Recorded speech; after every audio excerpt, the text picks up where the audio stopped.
La sorcellerie, c'est quoi la définition de la sorcellerie? C'est l'utilisation d'une puissance spirituelle pour faire autre chose que ce que Dieu veut. C'est pour ça que les gens parlent de sorcellerie blanche, sorcellerie noire. Sorcellerie, c'est sorcellerie. Et en fait, un vrai chrétien est un sorcier. Un sorcier qui utilise la puissance de Dieu pour faire la volonté de Dieu. Je crois que c'est alors les Congolais parlent de Bogaganazambe. Le sorcier mauvais, ce n'est que celui qui utilise la puissance de Dieu pour faire autre chose que la volonté de Dieu.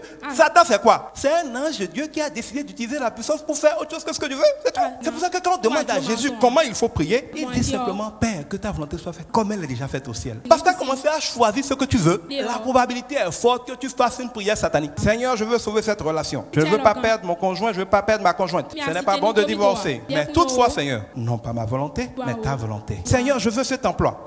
Je pense que c'est bon pour moi. Et une petite voix vous dit, est-ce que tu es sûr que c'est la volonté de Dieu? N'ayez pas peur, ne soyez pas perdu. Faites comme Jésus. Si tu dois prier, ne prie pas sans assurance. Parce que c'est ceux qui viennent avec assurance devant le trône de la grâce qui trouvent secours. Mais si toi-même tu n'as pas l'assurance dans ta prière, et tu ne peux pas avoir l'assurance quand tu n'es pas sûr que ce que tu veux demander à ce que Dieu veut. Parce que si c'est ce que tu veux demander à ce que Dieu veut, tu es sûr que tu seras adossé. Mais quand tu n'as pas cette assurance, tu ne peux pas avoir l'assurance. À ce moment, quand tu pries sans assurance. Et donc tu ne seras pas exaucé. Quand c'est comme ça, prie avec assurance, tout en faisant comme Jésus. Seigneur, je veux ça, je te le demande franchement. Toutefois, je sais que tu es plus sage que moi.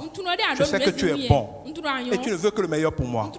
Ce que tu veux pour moi est toujours meilleur que ce que je veux. Si ce que je te demande là est ce qui est meilleur pour moi, fais-le. Sinon, ne le fais pas. Fais ce que toi tu as prévu. Parce que dans tous les cas, Dieu a toujours des plans meilleurs que les nôtres. Faire ce qu'on veut au lieu de faire ce que Dieu veut, ce n'est pas seulement mauvais parce que ça désobéit à Dieu. C'est mauvais parce que ça empêche Dieu de vous donner ce que lui il a prévu qui est toujours meilleur que ce que vous avez prévu. Nous devons développer l'humilité même dans nos prières. Parce que trop souvent nous prions avec orgueil. Le royaume des cieux appartient à ceux qui ont le cœur comme un enfant. Un enfant ne dit pas maman j'ai faim, fais-moi un plat de poulet avec du riz cantonais. Non, il dit maman j'ai faim. Et ça ne pose aucun problème, c'est un enfant. Donc ne nous prenons pas pour qui nous ne sommes pas.